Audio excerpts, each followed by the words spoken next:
Hi friends, welcome to Vijay Kumar tech zone. ఈరోజు మరొక టాపిక్తో మీ ముందుకు రావడం జరిగింది. అదేంటంటే తెలంగాణలో మనకు 3 అప్డేట్లన్నీ రావటం అనేది జరిగింది. అదేంటంటే ఎందరో మంది ఎదురు చూస్తున్న కొత్త రేషన్ కార్డులకు సంబంధించి, అదేవిధంగా ఇందిరమ్మ ఇళ్ళకి సంబంధించి, అదేవిధంగా ఆరోగ్యశ్రీ కార్డులకు సంబంధించి మనకు అప్డేట్ అనేది రావటం అనేది జరిగింది. వీడియో చేయడానికి కొంచెం లేట్ పట్టిందనమాట. అదేంటంటే తెలంగాణలో మొదటి విడత ఇల్లు, రెండో విడత ఇళ్ల స్థలాలు ఇస్తామని గృహ నిర్మాణ శాఖ మంత్రి మనకనేది పొంగులేటి శ్రీనివాస్ రెడ్డి అనేది మనకు చెప్పడం అనేది జరిగింది.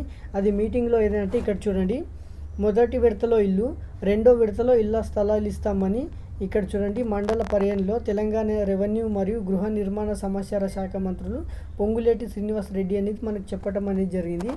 అదేంటంటే ఇక్కడ చూడండి, అర్హులైన పేదలందరికీ మొదటి విడతలో ఇల్లు, రెండో విడతలో ఇళ్ల స్థలాలు ఇస్తామని ఇక్కడ చూడండి రెవెన్యూ గృహ నిర్మాణ సమాచార శాఖ మంత్రి పొంగులేటి శ్రీనివాస్ యాదవ్ పేర్కొన్నారు. అదేవిధంగా దానికి సంబంధించిన ఇన్ఫర్మేషన్ అనేది ఇక్కడ చూడండి. రాబోయే 3 సంవత్సరాలలోపే అర్హులైన పేదలందరికీ ఇల్లు ఇస్తామని స్పష్టం చేశారనమాట.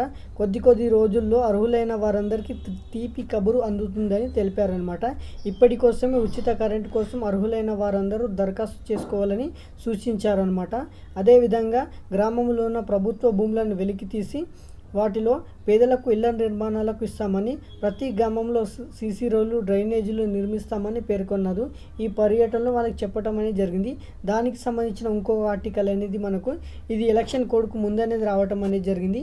అదేంటో ఇప్పుడు మనం తెలుసుకుందాం. నోటి చెప్తున్నా, ఎలక్షన్ కోడ్ కన్నా ముందు వచ్చింది, ఇప్పుడు చెప్తున్నా చూడండి. ఇక్కడ చూడండి, కోడ్ ఇక్కడ చూడండి, ఇల్లు లేని ప్రతి ఒక్కరికి ఇందిరమ్మ ఇల్లు ఇస్తాం, అర్హులందరికీ కొత్త పింఛన్ ఇస్తాం, ఆగస్టు 15లోపు రుణమాఫీలు చేస్తాం, అన్ని గ్రామాల్లో సీసీ రోడ్లు నిర్మాణం చేస్తాం. అదేవిధంగా ఎన్నికలు కోడ్ ముయ్యగానే మనకు రేషన్ కార్డులు పంపిణీ చేస్తామని తెలంగాణ మినిస్టర్ అనేది మనకు చెప్పటం అనేది జరిగింది. అదేవిధంగా మనకు దీనికి సంబంధించిన ఇన్ఫర్మేషన్ అంటే ఆరోగ్యశ్రీ కార్డుకు సంబంధించిన ఇన్ఫర్మేషన్ అనేది ఇప్పుడు మనం తెలుసుకుందాం. ఇక్కడ చూడండి, ఆరోగ్యశ్రీలో కొత్తగా 65 వ్యాధులకు అనేది చికిత్స అనేది ఇవ్వడానికి తెలంగాణ ప్రభుత్వం అనేది ముందుకు వచ్చింది. ఇక్కడ చూడండి, తెలంగాణ రాష్ట్ర ప్రభుత్వం తెలంగాణ ఆరోగ్యశ్రీ ద్వారా 65 జబ్బులకు చికిత్స చేయాలని నిర్ణయించింది. అందులో వెన్నుముకకు సంబంధించిన ఆధునిక విధానాలను ఈ పథకంలో చేర్చనుందనమాట.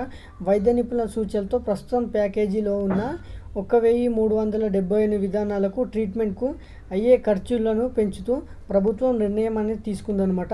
ఈ మేరకు ఇక్కడ చూడండి, 497 కోట్లు అనేది మనకు నిధులు అనేది విడుదల చేశారని బట్టి విక్రమార్క అనేది మనకు చెప్పటం అనేది జరిగిందనమాట.